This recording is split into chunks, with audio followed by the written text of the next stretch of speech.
नीतीश कुमार दिल्ली में है और नीतीश कुमार के दिल्ली प्रवास के दौरान 3 दिवसीय इस दौरा में बहुत सारी बातें होनी है, जिसकी शुरुआत भी लगभग हो चुकी है। आपने देखा हुआ है किस तरह से वो पहले लालू प्रसाद से मिले, उनके स्वास्थ्य के बारे में जानकारी ली।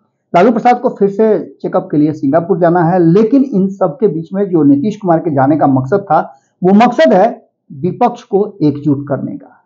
इसको लेकर के नीतीश कुमार ने पहले भी कई बार बात कही है कि वो दिल्ली में जाएंगे और वहां से विपक्षी एकजुटता के लिए प्रयास शुरू करेंगे। इस प्रयास में पहली कड़ी लालू प्रसाद से मुलाकात और दूसरी कड़ी में उन्होंने कांग्रेस के साथ साथ राष्ट्रीय जनता दल और अपनी पार्टी के नेताओं के साथ मुलाकात की, बैठक हुई, बातचीत हुई और उसके बाद प्रेस वार्ता किया। लेकिन एक बड़ा ट्विस्ट इसी बीच में आ रहा है कि एक तरफ जहां नीतीश कुमार दिल्ली प्रवास पर हैं, वहीं जीतन राम मांझी को भी अमित शाह की तरफ से ग्रीन सिग्नल मिल गया है और वो दिल्ली के लिए कूच कर गए हैं। कल उनकी गुप्त मुलाकात होनी है। बंद कमरे में कहा यह जा रहा है कि दोनों के बीच में क्या बातचीत होगी वो अभी से कहना थोड़ा जल्दबाजी है, लेकिन जो कारण बताया जा रहा है, जो मुलाकात का मुद्दा है, उसको बताने से पहले हम आपको यह बता दें कि इससे पहले भी जब नीतीश कुमार दिल्ली प्रवास पर थे, आपको याद होगा कि वो आंख दिखाने के लिए दिल्ली गए थे। उसी दौरान जीतन राम मांझी भी दिल्ली में थे। पहले उनकी मुलाकात अमित शाह से हुई और अमित शाह के बाद जब प्रधानमंत्री नरेंद्र मोदी का समय मिला तो उन्होंने पटना फोन करके अपने पुत्र संतोष मांझी को भी बुलाया था। इस बीच में कई ऐसे बयान आए हैं, कई ऐसी बातें हुई है जिसको लेकर के चर्चा जबरदस्त चल रही है कि आखिर जीतन राम मांझी का ऊंट किस करवट बैठेगा। लगातार उनके जो बयान आ रहे हैं, उन्होंने यहां तक कह दिया था कि मेरा पुत्र जो है वो सारी क्षमताएं रखता है और लोगों से बेहतर है और लोगों को पढ़ा सकता है। इसके बीच आपको बता दें कि एक तरफ जहां नीतीश कुमार विपक्षी एकजुटता को लेकर के लगातार प्रयास में लगे हुए हैं, वहीं जीतन राम मांझी की अमित शाह से मुलाकात चर्चा का विषय बनी हुई है। बात यहीं खत्म नहीं होती है, इसके अलावा भी ऐसी कई बातें सामने आई हैं जिसमें जीतन राम मांझी इससे पहले भी प्रधानमंत्री नरेंद्र मोदी से मुलाकात करना चाहते थे।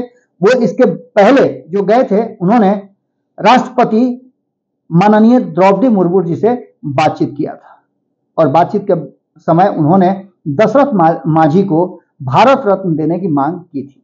अब आपको बता दें कि इस विषय को लेकर के जाने का उनका कारण तो है ही कि दशरथ मांझी को भारत रत्न मिले और 2024 के चुनाव से पहले उन्होंने एक बड़ा सवाल खड़ा कर दिया है। इससे अपने समाज के वोट बैंक इकट्ठा करने का उनका प्रयास है।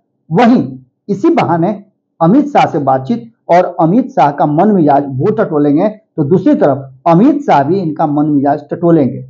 नीतीश कुमार के लिए ये मुलाकात कितना फायदे वाला और कितना नुकसान देने वाला होगी, ये आप अच्छी तरह से समझ सकते हैं। इतना तो तय मान के चलिए कि अगर जीतन राम मांझी की बात मान भी लेते हैं अमित शाह और इस विषय को आगे बढ़ाते हैं, तो अमित शाह के साथ निश्चित रूप से जीतन राम मांझी सॉफ्ट हो जाएंगे और ऐसी स्थिति में आने वाले समय में बिहार में कोई नया राजनीतिक परिवर्तन भी देखने को मिल सकता है। क्या होगा ये तो आने वाला वक्त बताएगा, लेकिन जहां नीतीश कुमार समेटने की कोशिश कर रहे हैं, वहीं इस तरह की मुलाकातों का राजनीतिक मायने भी निकाला जाता है। चर्चा है, चर्चा पर कोई विराम नहीं है और चर्चाएं ही हकीकत में बदलती है। जुड़े रहिए, बहुत बहुत धन्यवाद, नमस्कार। अगर ये वीडियो पसंद आई और वह बिहार के राजनीति और बिहारियत से सरोकार रखेनी तो सब्सक्राइब बटन दबा के चैनल के सब्सक्राइब कर ली। ओजे एगो घंटी बा, ओकरा बटन दबा देला से कुल सटीक और मारक खबर रुआ मुफ्त में मिल जाई। अगर रुआ पत्रकारिता के हमनी के नया प्रयोग में सहयोग कर चाहतानी तो ज्वाइन बटन दबा दी। पेटीएम नंबर नोट कर ली 9386816700। धन्यवाद।